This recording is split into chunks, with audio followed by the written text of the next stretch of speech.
Assalamu alaikum, Farhana. How Hi, are you? Walaikum Salam. Walaikum Salam, Farhan. I'm good. How are you? I'm good, Alhamdulillah. Thanks for asking. So, tell us about yourself. Where do you work? About your education and all?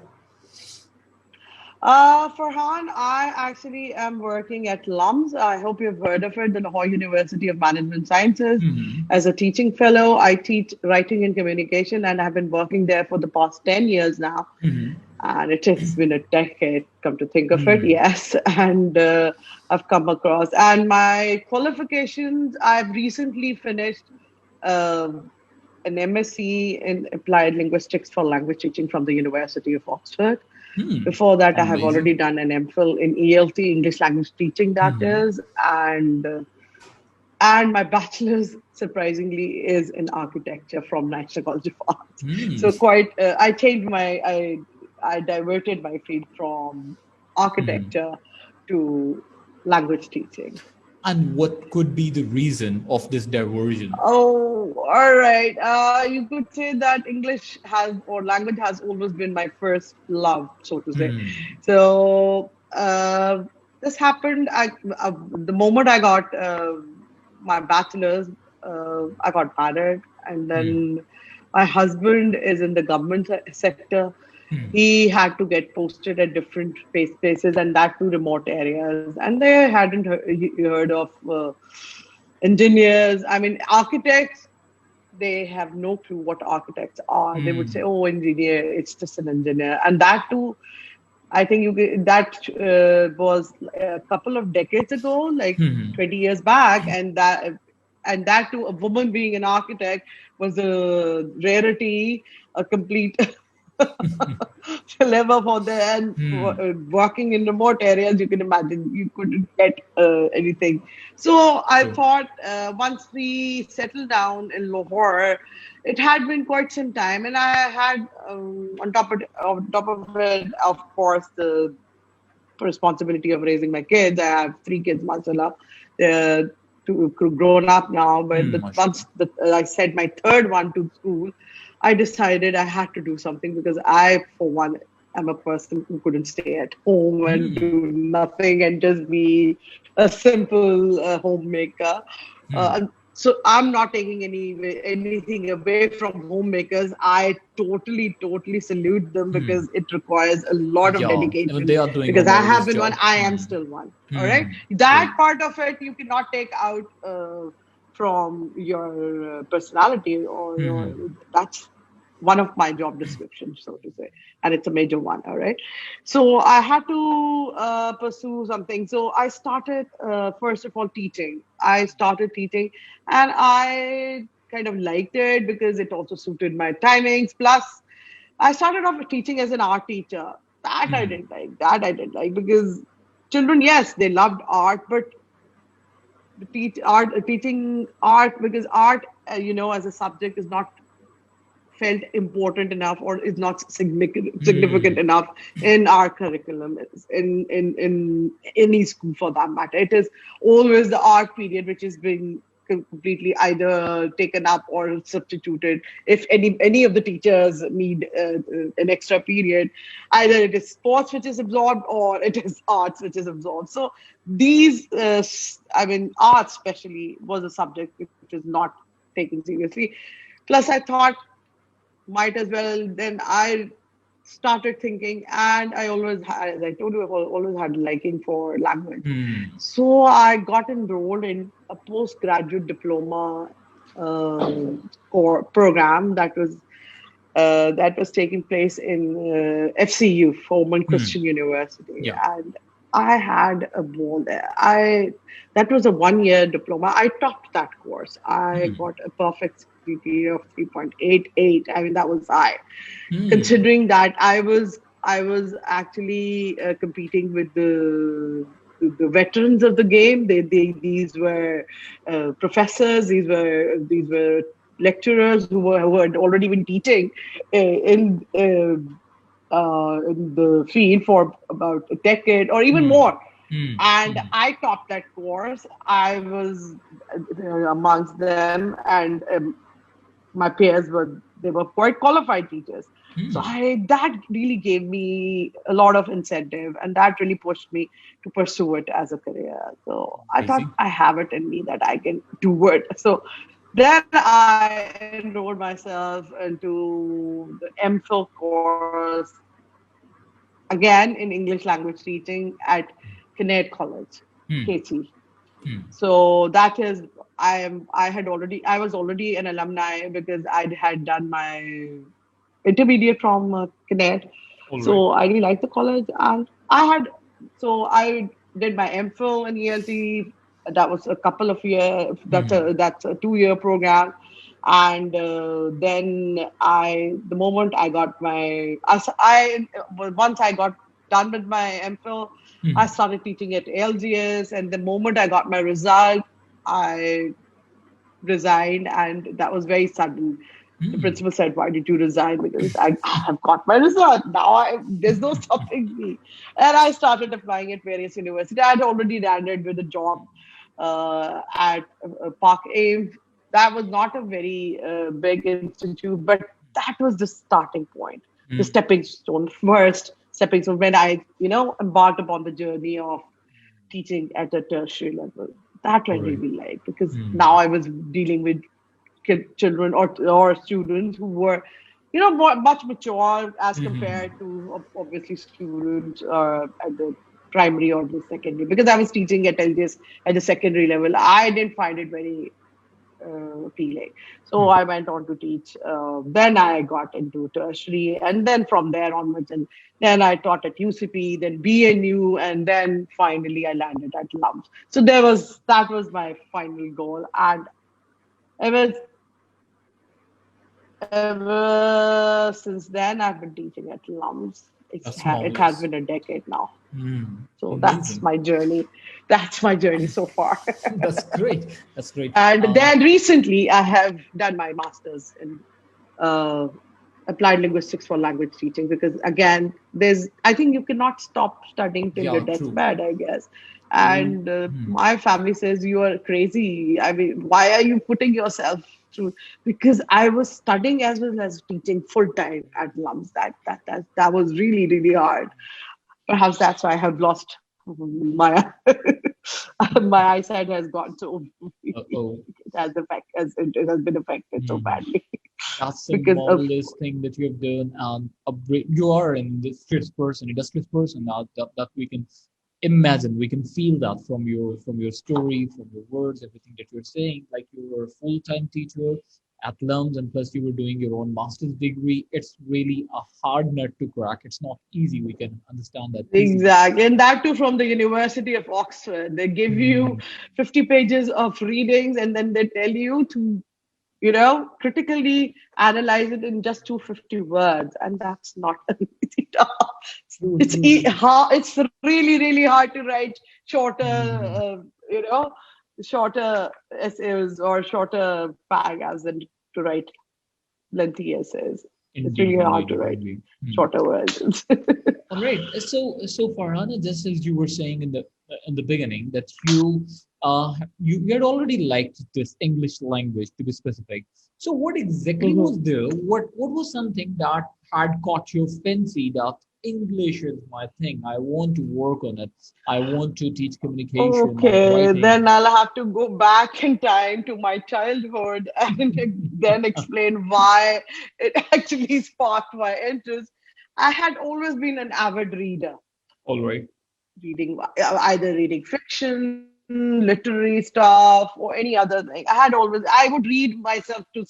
All right, in our Hmm. child, we Hmm. didn't have any internet back then. Of course, these devices or gadgets were not around. We Hmm. were supposed to not supposed to read, but I loved to read, and we were given books or we were yes I was we had only one channel. You didn't have so many channels back then either, Hmm. and then that was PTV. True. And also English. Why English? I would say because my childhood has been spent abroad, that too in Hmm. Nigeria. Hmm. My father got a job there. He's an engineer, so he landed with a job in Nigeria, and we lived there for 8 years. That Hmm. was my entire. primary schooling, and up Hmm. till O levels, I was there. All right. So I haven't studied, though that is not a proud thing to say. I haven't studied Urdu as a language, but I Hmm. can speak it. I can converse in it very well. I can Good. speak now. I can speak Punjabi even because it's need based. Language is always need based. Hmm. Now that I've learned so much, I'm a Good. linguistics person. So language is always need based. Otherwise, it dies out. So whenever you need to speak, whenever you need to communicate, you need to learn a language, right? Hmm. So there, they didn't have Urdu as in, though we spoke, my parents used to speak us, speak to us in Urdu or Punjabi, or so I can converse in it very well. I'm quite fluent in, but I cannot read it that well. I now I can, because with my kids, when I was trying to teach them, they were born here. Obviously, they had to study Urdu, so I used to study their course first and then teach them. Hmm. There was no other way out. But even now, I can't read it that much. I can read All right. the printed version, but the written version is very hard for me. Hmm. Handwritten Urdu, Yeah. it's really hard for me to read. Hmm. So therefore, the affiliation with the English language is perhaps That's great. that's Okay. what I Now, can say is perhaps the reason why I stuck to it. hmm. All right. Farhana, just as you said, like I mean, these were the reasons that you got into the English thing. But as we see our Hmm. students nowadays, they are really confused because of the language. Because when they go to schools, colleges, so either they are supposed to speak in English or not. The teachers are speaking in English or not, and there are so many different educational systems available in this one country. But when they jump into the marketplace, they expect they should only communicate in English. So how do you see? Is it, I mean, what students should do? Because there are people who are telling that Urdu is our national language and we should not work on it. And there are people who take it like, even though Urdu is a national language, but still English is an international language. So we have to take ourselves at an international level. What's your perception about learning a language for the students? And how they're dealing with that and why they are so confused. The perception. Okay, all right, yes. I think it's a dilemma of the present student body. It is Hmm. indeed, they should be confused, because we are constantly, especially parents are constantly pestering them to speak in English. Hmm. Not at home. So, no, at home also, some parents do indeed Yeah, true. insist on speaking in English, especially in the English medium schools which they are enrolled into. They are in somewhere in some places. At some places, I've seen that they're even fined for speaking in their Hmm. native languages. I mean, that is extremely odd, but they should be fined. But yes, the reason why, I think it's a dilemma. It's why we are facing this dilemma, because we, being a colonial country or a colonial state, we have Hmm. been a colony, and English has been passed on down to us through we being colonized, and it's Hmm. not going anywhere soon, because it has become the lingua franca. All right, Hmm. and it has globalized the world. It has joined, or it has made the world into a global village. Hmm. So keeping that in mind, I think English is not going anywhere anytime soon. Urdu, yes, I believe it is, and I sadly say it, it is a dying language. We need to do really something. We need to preserve that language. As I know it's not a mother tongue for most of it, but as a language itself, we should preserve it. It's a very, Hmm. very rich language. I mean, we should do something about it. True. We may not, because we cannot make student converse with it, of course, but at least people have started, these English medium schools, they have started offering easy Urdu instead of the real Urdu, which I mean the normal Urdu version, which they were supposed to. My eldest, she did her that Urdu major paper in O level. She took that Urdu one, and then both of my younger ones, I've got three kids, Hmm. mashallah, and That's my great. sons, they're younger. They both were offered easy Urdu. I mean, why is that? I always thought they should also be offered. They should be given a chance to study Urdu as a language. So easy Urdu is hardly anything. but conversing in the basic grammar and the grammatics, Mm. but they're not touching literature at all right, and Mm. it's so rich. Okay, the dilemma again, which the students are facing, is because of this, multiple educational systems which are going on in Mm. Pakistan, and that too because of the divide which has been created by the status and by the socio-economic, you know, disparity which exists Mm. in Pakistan. And it's Mm. very blatant. It's extremely blatant that we cannot get rid of unless and until we offer free education to all. And that too, of course, there's this three type of, it's a trio. There are three type of systems which are running in parallel. The Mm. first one being the public sector schools, the government schools. The second one being the private schools, of course. And those private schools do not even concur together. They have all sorts of different curriculums. Categories, true. I mean, every sort of, they have their own monopoly. They have their own mindset. Whatever they feel like, they start They are following that. doing it. So there's True. no standardization at all. Mm. Mm. And plus, then the third one, which is meant for the most underprivileged classes, that caters to the lowest underprivileged classes, the madrasa system. That's another horror which we have heard about and are and I think we are aware of because of the news and otherwise also. Look at the horrors they inflict on their pupils. I mean, so therefore, what happens is uh, these students from the public sector, government schools, and the students from the private schools, or if not, even if these students from the schools who are English medium, yet they are not giving offering O levels to their high schoolers. They're Mm. doing metric system, or their matriculation board. They're following that. Mm. That again creates another divide. All right. True. So people, once they come to the tertiary level, because I, for one, teach the freshmen, and I have Mm. seen their dilemma. They have to go. They are literally stressed out. The students who come from FSC or intermediate background, though they are extremely bright, intelligent students, because Mm. they have never been taught or never been made to speak in the class ever before. They're just they rote learn because of the curriculum they have to follow. It's all about regurgitating whatever you've rote learned and just vomiting it out on the in the exams, and that's it. They're never, Mm. their critical thinking skills are never they've never been raised, or they have never been questioned. All Mm. right. So they resort to rote learning. It's always easier to, because and they're required to rote learn. I mean, there are True. horrific stories of how they actually decorate their papers, and the examiners only check their papers through the length of the question and not looking at the content of the question. I mean, Mm.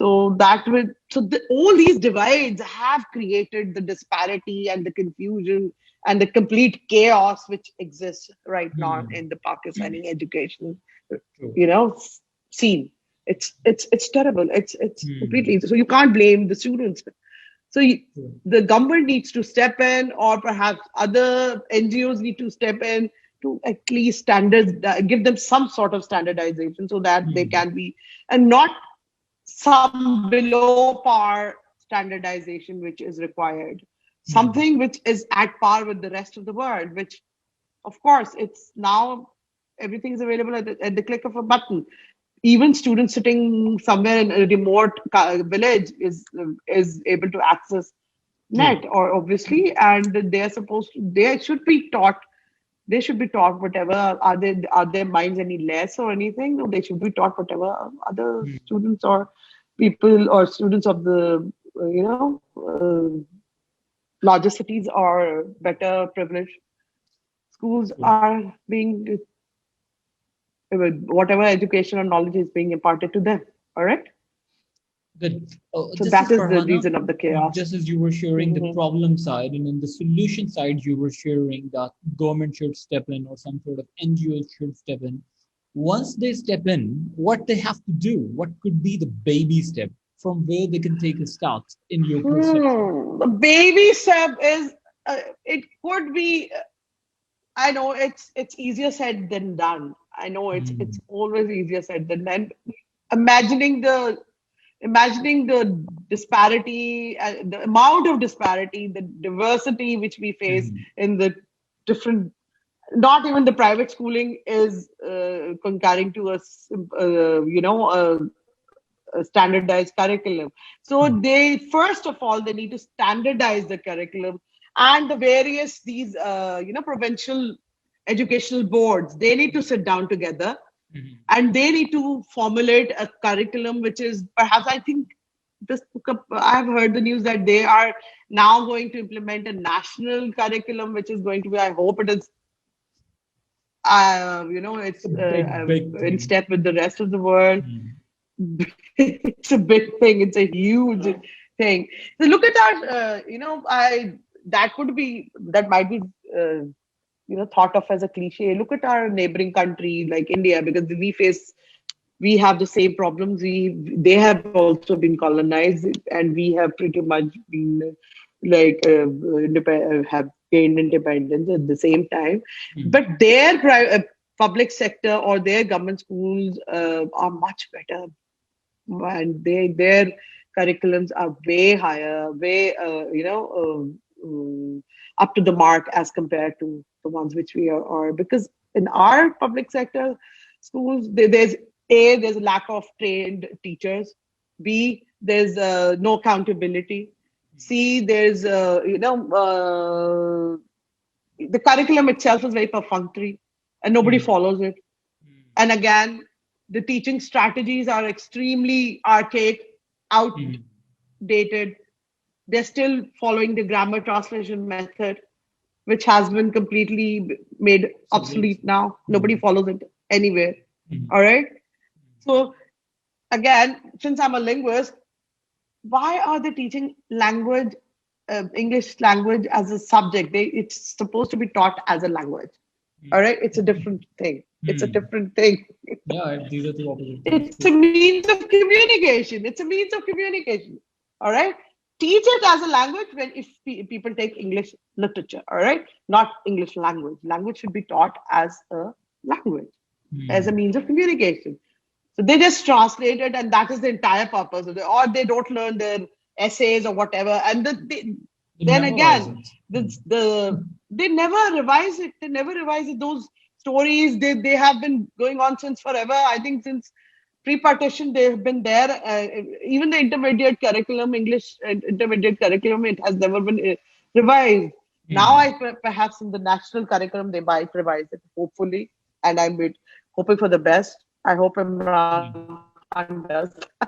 Yeah, Our true. current prime minister should. Yeah. He looks like a visionary. Hopefully, he looks at that.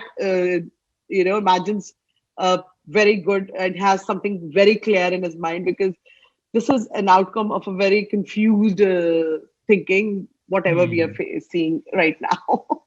True. So All right. It's a basically, very we good. need to Hmm. train teachers. We need yeah, standardized curriculum, and that too a curriculum that is at par with the rest of the world. All right. Great.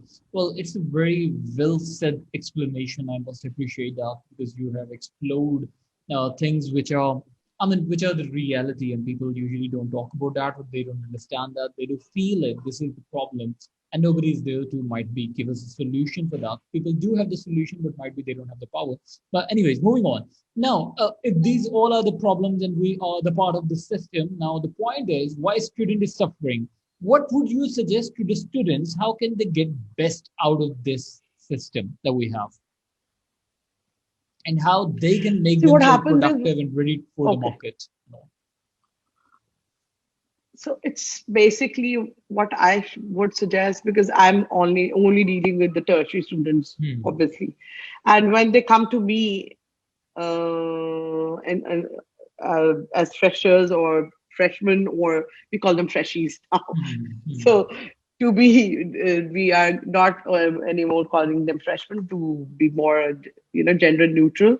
Mm-hmm. So freshies, when they come to us, first year students, I always suggest to them, because the students from intermediate background, though they are such smart students, but they cannot converse in English, or that again, but they cannot converse properly. But even if they have to converse in Urdu, they are not that confident that they can utter or be confident enough. But our course requires them to, there's writing and communication, the need to communicate. So there's a large part, or the component, there's a huge component of it, is the class participation, CP part, which is the class participation part. True. So they need to, and I make them converse. I make them, speak up, so to say. I draw them out of their shells. So Mm-hmm. what I suggest to them is to start reading. That is the basic step which they need to do. True. Read as much as they can, because these days students have completely severed ties with the print media. Even if you have your mobiles, your gadgets, your devices, just start reading on that. Whatever Mm-hmm. suit, whatever you find interesting, even if it's Mm-hmm. sports, if it is, entertainment media, or whatever you are, even if it is just anime, just read about anime. All right, if you're too Mm-hmm. anime, what is anime? There's so many things going on about reading. Mm-hmm. Take That is the baby step, the first baby step. Start Great. reading.